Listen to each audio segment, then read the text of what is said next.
फिर से एक अमरूद निकाला और सामने ही काट कर खाने लगा। कुछ देर तक चबाने के बाद उसने मुंह बनाते हुए कहा, हूँ, ये क्या बेचा है तूने, एकदम बेस्वाद। अमरूद मीठा तो बिल्कुल भी नहीं है। मागमा देवी घबराकर बोली, नहीं साहब, बहुत मीठे हैं। आप चाहें तो दूसरा छक्कर देख लीजिए। लेकिन अरुण चौधरी हंसते हुए बोला, चुप, तेरे अमरूद का एक दाना भी मीठा नहीं। तूने मुझे बेवकूफ बनाया है। और सुन, मैं 1 रुपया भी नहीं दूंगा, समझी। मागमा देवी ने हिम्मत करके हाथ जोड़ते हुए कहा, साहब मेहनत से लाए हैं, कुछ तो पैसे दे दीजिए बस। यही सुनते ही अरुण चौधरी का पारा चढ़ गया। उसने गुस्से में झुककर पूरी टोकरी उठाई और सड़क की दूसरी तरफ जोर से फेंक दी। टोकरी पलट गई और सारे अमरूद सड़क, गाड़ियों और नाली में बिखर गए। मागमा देवी हक्की बक्की रह गईं। उनकी आंखों में आंसू भर आए, होंठ कांपने लगे। उनकी मेहनत और इज्जत दोनों ही सड़क पर कुचली जा रही थी। आसपास भीड़ जमा हो गई थी। लोग तमाशा देख रहे थे, कानाफूसी कर रहे थे, लेकिन किसी की हिम्मत नहीं हुई कि उस वर्दी वाले से कुछ कहे। फिर अरुण चौधरी ने अपनी मूंछों पर ताव दिया, बाइक स्टार्ट की और वहां से ऐसे चला गया जैसे कुछ हुआ ही ना हो। भीड़ में से किसी ने मागमा देवी की मदद नहीं की, लेकिन पास के ही एक घर की छत पर खड़ा एक नौजवान लड़का रोहित ये सब कुछ अपने मोबाइल फोन में रिकॉर्ड कर रहा था। उसका खून खौल रहा था। वह मागमा अम्मा को बचपन से जानता था और उनका बहुत सम्मान करता था। उसने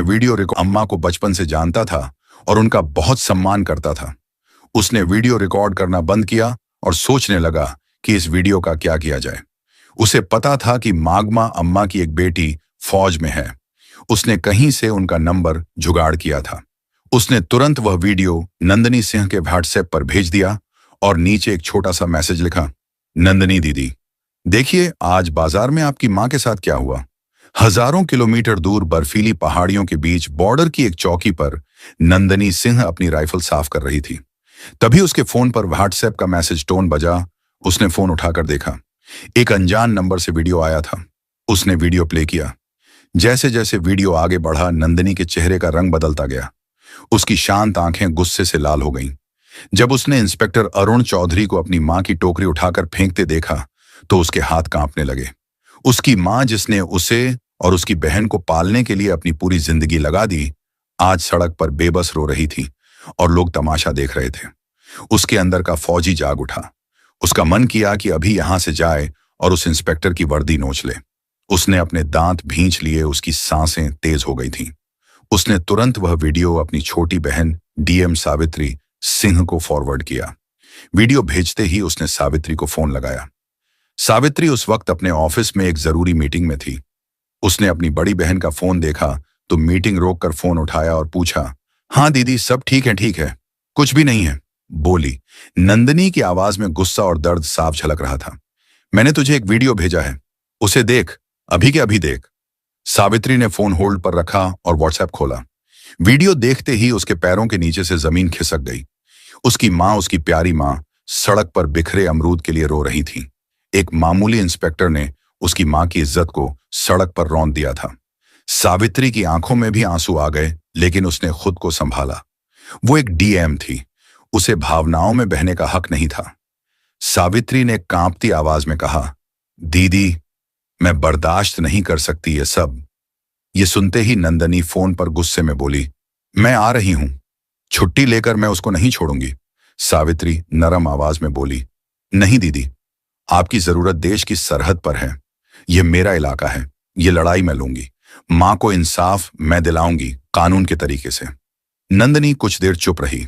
वह अपनी बहन की आवाज में छिपे इरादे को समझ गई थी। बोली, ठीक है, लेकिन उसे ऐसी सजा मिलनी चाहिए कि उसकी रूह कांप जाए। सावित्री ने कहा, आप चिंता मत करो दीदी, अब यह मेरा काम है, और फोन काट दिया। उसने मीटिंग में मौजूद सभी अफसरों से कहा, यह मीटिंग यहीं खत्म होती है, आप सब जा सकते हैं। सावित्री अपनी सरकारी गाड़ी में नहीं बल्कि एक प्राइवेट गाड़ी में बैठकर अपने पुराने घर की तरफ निकली। रास्ते में उसने अपने डीएम वाले कपड़े बदलकर एक साधारण सा लाल रंग का सलवार सूट पहन लिया। वह अपनी मां के पास एक बेटी बनकर जाना चाहती थी, डीएम बनकर नहीं। जब वह घर पहुंची तो मगमा देवी एक कोने में चुपचाप बैठी थी। उनकी आंखें सूजी हुई थीं। अपनी बेटी को अचानक देखकर वह घबरा गई। सावित्री, तू यहां सब ठीक तो है? सावित्री कुछ नहीं बोली। वह बस अपनी मां के पास गई और उन्हें कसकर गले लगा लिया। मां की गोद में सिर रखकर वह अपने आंसू नहीं रोक पाई। मां, आपने मुझे बताया क्यों नहीं? मागमा देवी ने सिसकते हुए कहा। क्या बताती बेटी, मैं नहीं चाहती थी कि तुम लोगों को कोई परेशानी हो, और वह पुलिस वाला है। छोड़ उसकी बात। आज तू इतने दिनों बाद आई है, आज मैं बहुत खुश हूं। सावित्री ने अपनी मां के आंसू पोंछे और उनका हाथ अपने हाथ में ले लिया और बोला, अब आप गरीब और अकेली नहीं है मां। आपकी बेटी इस जिले की मालिक है। मैं वादा करती हूं, जिसने भी आपके साथ ऐसे दुर्व्यवहार किया है उसे उसकी कीमत चुकानी पड़ेगी। आपकी खोई हुई इज्जत में वापस लाऊंगी। मंदमा देवी ने अपनी बेटी की आंखों में एक अलग ही आत्मविश्वास देखा। वह बस चुपचाप उसे देखती रही। उस रात सावित्री ने एक पूरा प्लान बनाया। वह जानती थी कि अगर वह डीएम बनकर थाने जाएगी तो सारे पुलिस वाले उसके पैरों में गिर जाएंगे और असली गुनहगार कभी सामने नहीं आएगा। उसे उन्हें रंगे हाथों पकड़ना था। अगली सुबह उसने पीला सलवार सूट पहना और अपने सबसे भरोसेमंद अफसर एसडीएम विकास को फोन किया। विकास, मैं तुम्हें एक काम दे रही हूं और यह बात हम दोनों के बीच ही रहनी चाहिए। उसने कहा, जी मैडम, हुक्म कीजिए। बोली, मैं अभी सिविल ड्रेस में शहर के कोतवाली थाने में एक पर लिखवाने जा रही हूं, अपनी पहचान छिपाकर। मैं चाहती हूं कि तुम ठीक 2 घंटे बाद जिले के एसपी, डीएसपी और बाकी बड़े पुलिस अफसरों की टीम के साथ थाने पहुंचो। जब तक मैं इशारा ना करूं, कोई कुछ नहीं बोलेगा। विकास ने कहा, ठीक है मैडम, जैसा आप कहें। सावित्री ने फोन रख दिया। दोस्तों, अब खेल शुरू होने वाला था। सावित्री ने एक साधारण सा पीले रंग का सलवार सूट पहना, चेहरे पर दुपट्टा डाला और एक आम नागरिक की तरह ऑटो पकड़कर कोतवाली थाने पहुंची। थाने का माहौल वैसा ही था जैसा उसने सोचा था। एक हवलदार ऊँघ रहा था और इंस्पेक्टर अरुण चौधरी और एसएचओ संदीप राणा चाय पीते हुए हंसी मजाक कर रहे थे। सावित्री डरते डरते उनकी टेबल के पास गई। जी, मुझे एक शिकायत दर्ज करवानी है। एसएचओ संदीप राणा ने उसे ऊपर से नीचे तक देखा। क्या हुआ, किसने परेशान किया जी? कल बाजार में इंस्पेक्टर साहब ने। जैसे ही उसने इंस्पेक्टर का नाम लिया, अरुण चौधरी चौकन्ना हो गया। उसने सावित्री को घूर कर देखा। क्या इंस्पेक्टर साहब ने? नाम क्या है तेरा और किस इंस्पेक्टर की बात कर रही है? जी, आप ही थे। आपने कल बाजार में एक बुजुर्ग महिला के अमरूद की टोकरी सड़क पर फेंकी थी। मैं उनकी बेटी हूं। सावित्री ने अपनी आवाज में थोड़ी घबराहट लाने की कोशिश की। ये सुनते ही अरुण और संदीप जोर जोर से हंसने लगे। ओहो, तो तू उस बुढ़िया की बेटी है? अरुण ने मजाक उड़ाते हुए कहा। तो क्या हुआ, सड़क पर गंदगी फैलाएगी तो लाठी पड़ेगी ना। चल भाग, यहां से कोई एफआईआर नहीं लिखी जाएगी। सावित्री ने थोड़ा साहस दिखाते हुए कहा, लेकिन यह गैर कानूनी है। आपने वर्दी का गलत इस्तेमाल किया है। एसएचओ संदीप गरजातू, हमें कानून सिखाएगी, ज्यादा जुबान चलाई तो तुझे ही अंदर कर दूंगा। सरकारी काम में बाधा डालने के जुर्म में निकल। यहां से सावित्री वहीं खड़ी रही और बोली, मैं फिर लिखवाए बिना नहीं जाऊंगी। बहस बढ़ रही थी कि तभी एक हवादार भागता हुआ अंदर आया। उसकी सांसें फूली हुई थीं। सर, गंगा प्रसाद यादव जी थाने में आ रहे हैं। गंगा प्रसाद यादव का नाम सुनते ही अरुण और संदीप दोनों के चेहरे का रंग बदल गया। गंगा प्रसाद शहर का एक बहुत बड़ा और दबंग नेता था, जिसके इशारे पर पुलिस वाले नाचते थे। दोनों इंस्पेक्टर अपनी कुर्सी से ऐसे उछले जैसे करंट लग गया हो। अरे जल्दी करो, गेट खोलो। संदीप ने हवलदार को डांटा और दोनों भागकर गेट की तरफ गए जैसे कोई बहुत बड़ा साहब आ रहा हो। एक सफेद सफारी गाड़ी थाने के अंदर आकर रुकी। उसमें से सफेद कुर्ता पायजामा पहने गंगा प्रसाद यादव उतरा। अंदर आते ही उसने अपने मजाकिया अंदाज में कहा, क्या हाल है चौधरी? काम धाम अच्छा चल रहा है ना? कोई मुर्गा उर्गा फंसाया कि नहीं? आज अरुण और संदीप हाथ जोड़कर मुस्कुराने लगे। अरे साहब, आपकी कृपा है, आइए बैठिए। लेकिन तभी गंगा प्रसाद की नजर कोने में खड़ी सावित्री स्त्री पर पड़ी। सावित्री को देखते ही उसके चेहरे की हंसी गायब हो गई। उसके माथे पर पसीना आ गया और उसके होश उड़ गए। वह जिस लड़की को एक आम लड़की समझ रहा था, उसे पहचानते ही उसकी सिट्टी पिट्टी गुम हो गई। वह तेजी से आगे बढ़ा और सावित्री के सामने जाकर हाथ जोड़कर खड़ा हो गया। उसका सिर झुका हुआ था। नमस्ते मैडम, आप यहां इस वक्त मुझे फोन कर लिया होता, मैं हाजिर हो जाता। उसकी आवाज में हकलाहट साफ थी। इंस्पेक्टर अरुण और एसएचओ संदीप हैरान रह गए। उनकी आंखें फटी की फटी रह गईं। यह हो क्या रहा है? यह तो उस बुढ़िया की बेटी है गंगा प्रसाद जी, इसके सामने हाथ क्यों जोड़े खड़े हैं? जिस गंगा प्रसाद यादव के सामने पूरा झेला झुकता है, वह इस साधारण सी दिखने वाली लड़की के सामने हाथ जोड़े क्यों खड़ा है? यह लड़की है कौन? अरुण ने धीरे से संदीप से पूछा। यह क्या हो रहा है? संदीप ने भी घबराहट में सिर हिला दिया। इससे पहले कि वे कुछ समझ पाते, थाने के बाहर गाड़ियों के रुकने की आवाज आई। एक के बाद एक लाल बत्ती वाली गाड़ियां थाने के सामने आकर रुकी। गाड़ियों से डीएसपी, एसडीएम और जिले के कई बड़े आईएएस एंड आईपीएस अफसर उतरे और तेजी से थाने के अंदर आए। वे सब आकर चुपचाप सावित्री के पीछे लाइन बनाकर खड़े हो गए, जैसे अपने सीनियर को रिपोर्ट कर रहे हों। अब थाने में सन्नाटा था। सिर्फ पंखे की घर घर की आवाज आ रही थी। अरुण चौधरी और संदीप राणा पत्थर के बुद्ध बन चुके थे। उनके हलक सूख गए थे, माथे पर पसीने की बूंदें चमक रही थीं। तभी डीएसपी ने आगे बढ़कर गुस्से में अरुण चौधरी की तरफ देखकर कहा, इंस्पेक्टर तमीज से खड़े हो जाओ। तुम जिले की डीएम मैडम सावित्री सिंह के सामने खड़े हो। डीएम मैडम, यह शब्द किसी बम की तरह थाने में फटा। अरुण और संदीप के पैरों तले जमीन खिसक गई। उन्हें लगा जैसे किसी ने उनके कानों में पिघला हुआ शीशा डाल दिया हो। वे कांपते हुए सावित्री को देखने लगे, जिसे वे कुछ देर पहले अमरूद वाली की बेटी कहकर बेइज्जत कर रहे थे। सावित्री की आंखों में अब एक आम लड़की की घबराहट नहीं, बल्कि एक डिस्ट्रिक्ट मैजिस्ट्रेट का रौब और गुस्सा था। उसने अपनी ठंडी और कड़क आवाज में कहा, inspector Arun Chaudhary and SHO Sandeep Rana, दोनों की आत्मा तक कांप गई। You are suspended with immediate effect. Savitri ने आदेश दिया। एसडीएम साहब, इन दोनों के खिलाफ वर्दी की ढांस दिखाने, एक आम नागरिक को अपमानित करने और अपनी ड्यूटी ना करने के जुर्म में फर्ज दर्ज कीजिए। साथ ही इनके खिलाफ एक विभागीय जांच भी बिठाई जाए। एसपी साहब ने तुरंत अपने मातहतों को इशारा किया और दोनों इंस्पेक्टरों की बेल्ट और टोपी उतरवा दी गई। कल तक जो शेर बने घूम रहे थे, आज बीगी बिल्ली की तरह सिर झुकाए खड़े थे। तभी नेता गंगा प्रसाद यादव ने हिम्मत करके कहा, मैडम नादान है, गलती हो जाती है, माफ कर दीजिए, मैं समझा दूंगा इनको। सावित्री ने घूमकर गंगा प्रसाद को ऐसी नजरों से देखा कि वो कांप गया। नेताजी, यह नादान नहीं, सरकारी वर्दी में छुपे गुंडे हैं, और जहां तक समझाने की बात है तो अब इन्हें कानून समझाएगा। और बेहतर होगा कि आप इस मामले से दूर रहें, वरना जांच की आंच आप तक भी पहुंच सकती है। गंगा प्रसाद यादव का चेहरा सफेद पड़ गया। वह समझ गया कि इस नई डीएम से टकराना आसान नहीं है। वह चुपचाप सिर झुकाकर वहां से खिसक गया, लेकिन उसकी आंखों में एक अजीब सी नफरत और गुस्सा था जो सावित्री ने पढ़ लिया था। अगली सुबह सब समझ रहे थे कि डीएम बेटी ने मां को इंसाफ दिलाया। सब कुछ ठीक लग रहा था, लेकिन सावित्री एक दिन रात को जब खाना खा रही थी, तभी उसके पर्सनल फोन पर एक अननोन नंबर से कॉल आया। उसने फोन उठाया। हेलो। दूसरी तरफ से कोई कुछ नहीं बोला, बस एक भारी सांस लेने की आवाज आई। फिर एक बदली हुई मशीनी आवाज में कोई बोला, डीएम साहिबा शहर में नहीं हो, ज्यादा उड़ने की कोशिश मत करो। इंस्पेक्टर तो बस मोहरे थे, खेल तो अब शुरू होगा। सावित्री ने कड़क आवाज में पूछा, कौन बोल रहा है? वही जिसकी दुम पर तुमने पैर रख दिया है, कहकर उस आदमी ने फोन काट दिया।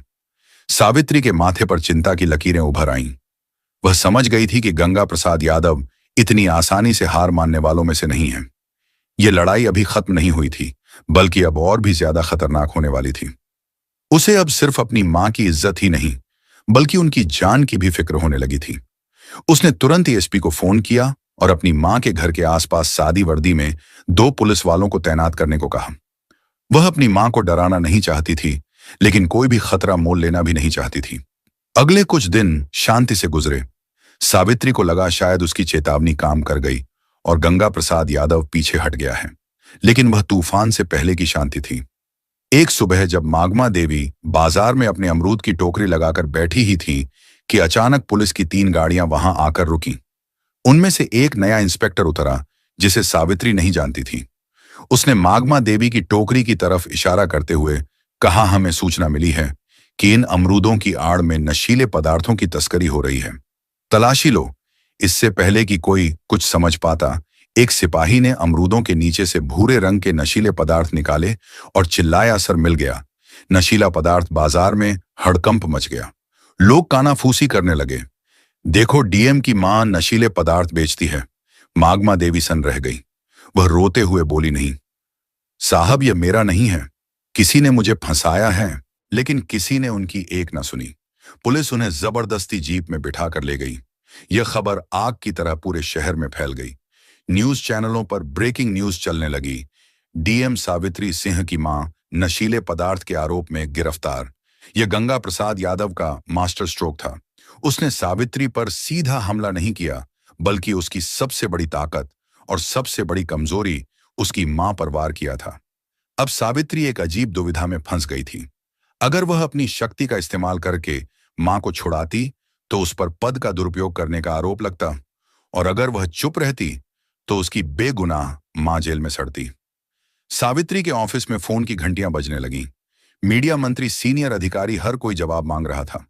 तभी उसकी बहन आर्मी ऑफिसर अवनिका का फोन आया। उसकी आवाज में गुस्सा और बेचैनी थी। बहन, ये क्या हो रहा है? मैं आ रही हूं।